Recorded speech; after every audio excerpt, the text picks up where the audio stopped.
हरे कृष्ण। समस्त भक्तवृंद श्री चरणे प्रणाम, गुरुदेव एवं सर्वोपरि शिला प्रभुपाদের चरणे प्रणाम निवेदन করে কৃপা আশীর্বাদ প্রার্থনা করি। তো আজকের আমাদের শ্রীমদ্ ভাগবতম প্রথম স্কন্ধের পঞ্চম অধ্যায় আলোচনা। তো আজ 29 নম্বর শ্লোক পড়ব। তো আপনারা শ্লোকে দেখুন, তাহলে মেলাতে পারবেন। তো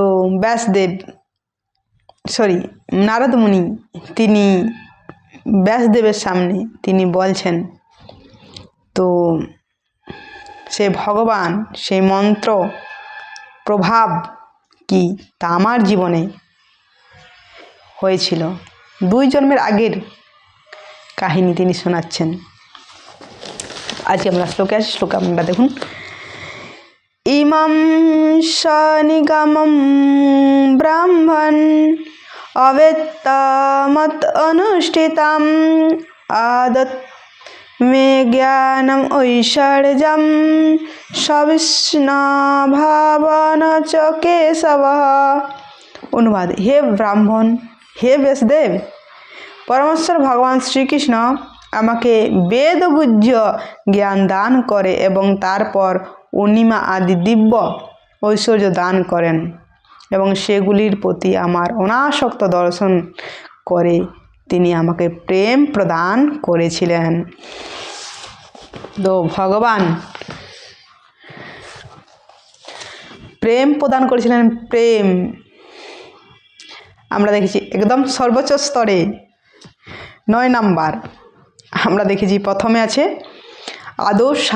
আদৌ শ্রদ্ধা, তারপর সাধুসঙ্গ, তারপর ভজনক্রিয়া, তারপর অনর্থ নিবৃত্তি, তারপর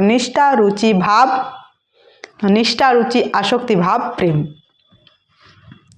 তো সেই প্রেম দান করেছিলেন তো ভগবান, তিনি আমাকে বেদগুহ্য জ্ঞান দান করেছিলেন। যেহেতু আমি আমার গুরুদেবের দেওয়া মন্ত্র জপ করতে করতে করতে করতে ভগবান আমার সামনে প্রকাশিত হলেন। মন্ত্র করতে বলতে বলতে ভগবান আমার সামনে প্রকাশিত হয়েছিলেন। আর সেই ভগবান আমাকে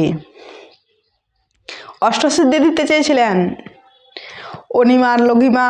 তো আমার অনাসক্ত দেখে তিনি আমাকে প্রেম দিয়েছেন। প্রেম একদম লাস্ট স্টেজে প্রেম দিয়েছিলেন। প্রেম আর বেদগুহ্য জ্ঞান নিজে আমাকে দান করেছিলেন। ভগবান সকলকে কিন্তু প্রেম দেন না। কৃষ্ণ যদি ছুটে ভক্তি মুক্তি দিয়া, কৌ ভক্তি নাই দেয় রাখে লুকায়া। ভগবান ভক্তি দিতে চান না, কারণ ভক্তে যদি প্রেম দেওয়া হয় তাহলে সে প্রেমে ভগবান